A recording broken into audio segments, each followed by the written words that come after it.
नमस्कार दोस्तों, कैसे हैं आप सब लोग। मैं अंशुल शर्मा स्वागत करता हूं आपका आपके अपने प्यारे से चैनल ब्रेनेक एजुकेशन केमिस्ट्री में, जिसमें आज हम जानेंगे स्वामी विवेकानंद जी के दार्शनिक चिंतन के बारे में कि वो क्या कहते थे, उनके विचार क्या थे, उनके थॉट्स क्या थी। Clear guys.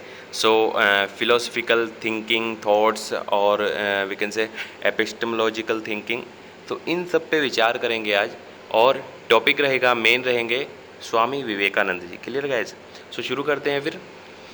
स्वामी विवेकानंद जी को सभी लोग जानते हैं, सभी परिचित हैं कि वो कितने महान आदमी थे। और सबसे ज़्यादा उनका जो मेन चीज़ थी वो था अध्यात्म जगत से जुड़ना, और उनका जो माइंड था, उनकी स्मरण शक्ति के बहुत सारे आपने कहानियाँ किस्से पढ़े होंगे कि वो एक ही बार में पूरी बुक को कंठस्थ कर लेते थे विद पेज नंबर। सो एक अद्वितीय प्रतिभा के धनी स्वामी विवेकानंद जी थे। Clear guys. सो उनका जन्म 1863 से 1902 के बीच में रहा है। ठीक है, जीवन काल। और इसमें उन्होंने अत्यंत ही महत्वपूर्ण कार्य, और जो उनके थॉट्स थे, सबसे ज़्यादा मेन क्या रहता है इन लोगों का, सभी का जो उनके विचार हैं, ठीक है, उनसे बहुत सारे और लोगों को, हमें आपको प्रेरणा मिलती है और जीवन में अच्छे कार्य करने की हमें शक्ति मिलती है। Clear guys. सो आज हम बात करने वाले हैं इन्हीं महान सन्यासी, शिक्षा शास्त्री और देशभक्त स्वामी विवेकानंद जी के बारे में। ये क्या कहते थे कि मनुष्य को वीर बनना चाहिए, निर्भय होना चाहिए, कर्मठ होना चाहिए, क्योंकि डरपोक और उदासीन व्यक्ति जीवन में कोई भी कार्य नहीं कर सकता, उनका ये मानना था। तो उन्होंने ये संदेश भी दिया था कि तुम वीर बनो, किसी से मत डरो, है ना। तुम निर्भय बनो, किसी से भय मत तुम्हें रखना नहीं है, ठीक है ना। भय को दूर करो। भय पाप है, वो कहते थे कि भय जो है वो पाप है, सारी पापों की जड़ है, क्योंकि अगर आप डर गए तो आप कुछ कर नहीं पाओगे।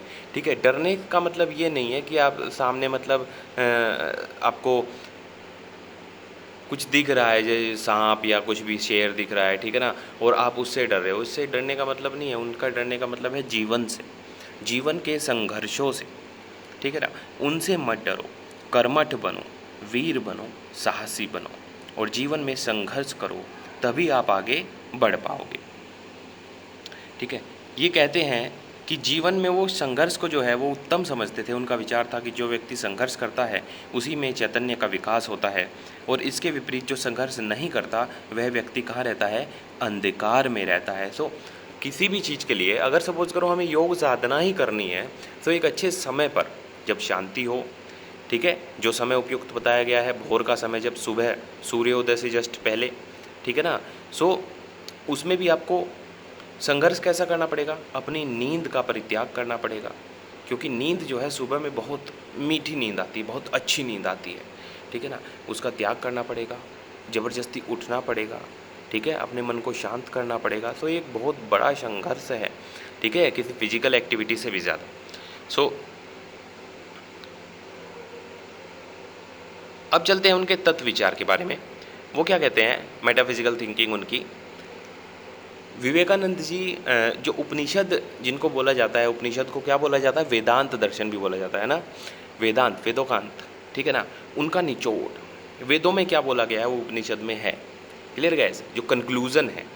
तो वो वेदांत दर्शन में विश्वास रखते थे, और वेदांत के 3 रूप उन्होंने बताए, क्या मतलब होते ही हैं, ठीक है ना। द्वैत, विशिष्टाद्वैत और अद्वैत, ठीक है ना। द्वैत मतलब जिसमें भेद है मानव में और ब्रह्म में, ठीक है। विशिष्टाद्वैत में बोला गया है कि जो आत्माएं हैं वो ब्रह्म में विलीन नहीं होती, एज इट इज़ रहती हैं। कहते हैं ना कि मोक्ष प्राप्ति हो गई और आत्मा जो है इंसान की वो ब्रह्म में जाके विलीन हो गई। तो वो इसमें बोला गया विशिष्टाद्वैत में कि वो ब्रह्म में विलीन नहीं होती, उसका जो अस्तित्व है आत्मा का वो एज इट इज़ बना रहता है, चाहे उसको मोक्ष मिले, चाहे वो मृत्युलोक में हो। मृत्युलोक का मतलब पृथ्वी पर, ठीक है ना।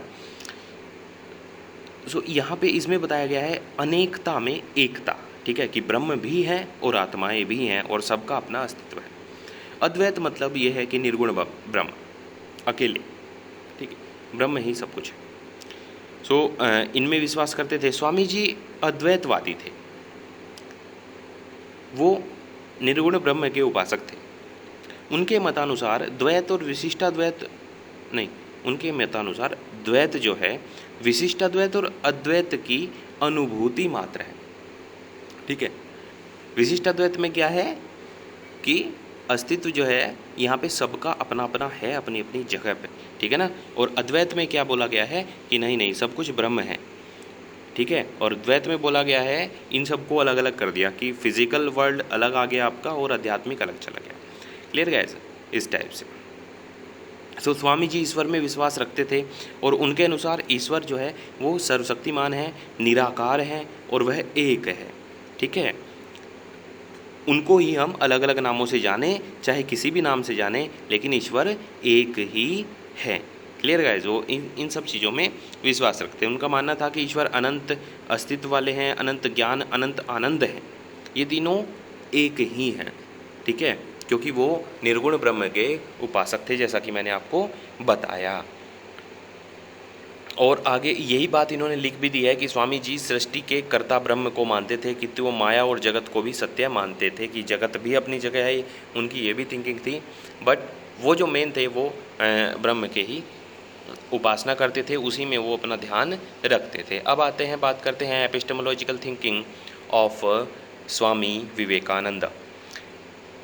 सो जैसा कि ऊपर बताया कि वो दोनों चीज़ों में विश्वास रखते थे, किसमें, अध्यात्म में भी वो, ठीक है, और वो भौतिक जगत में भी विश्वास रखते थे।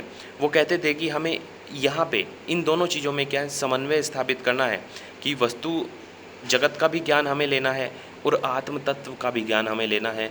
और या कह सकते हैं हम कि हमें भौतिक जगत का ज्ञान भी लेना है, कहने का मतलब कर्मेंद्रियों से भी ज्ञान प्राप्त करना है और अध्यात्म से भी ज्ञान प्राप्त करना है। दोनों को एक साथ लेके चलते थे और दोनों को एक ही मानते थे। स्वामी जी के अनुसार मनुष्य आत्मधारी है, मतलब मनुष्य में आत्मा का वास है, आत्मा रहती है जो हमें चलाती है। ठीक है ना। और जब मृत्यु हो जाती है तो आत्मा ब्रह्म में विलीन हो जाती है। क्लियर गाइस, ये जो है स्वामी जी का विश्वास था। और इसी आत्मा की प्राप्ति पर उन्होंने जोर दिया। वो कैसे, वो अध्यात्म के थ्रू बोलते थे कि आत्मा को प्राप्त करो।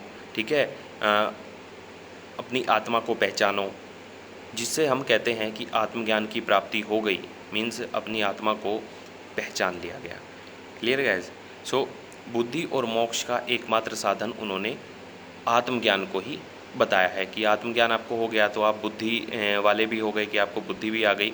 ठीक है ना। और इसी से आपको मोक्ष भी मिलेगा। इस लक्ष्य की प्राप्ति के लिए उन्होंने ज्ञान योग, कर्मयोग और भक्ति योग, इन 3 योग को जो है मेन बताया है, कि ज्ञान योग ज्ञान का सहारा है, कर्म योग आपको कर्म भी करने हैं और भक्ति योग आपको अध्यात्म की ओर भी जाना है। Clear guys. सो ये थी कुछ मेन पॉइंट्स जो कि स्वामी विवेकानंद जी की थिंकिंग के बारे में बताते हैं, उनका दार्शनिक चिंतन के बारे में उनके उल्लेख करते हैं। सो गाइज, आज की वीडियो यहीं पे फिनिश। पढ़ते रहें, आगे बढ़ते रहें। All the best.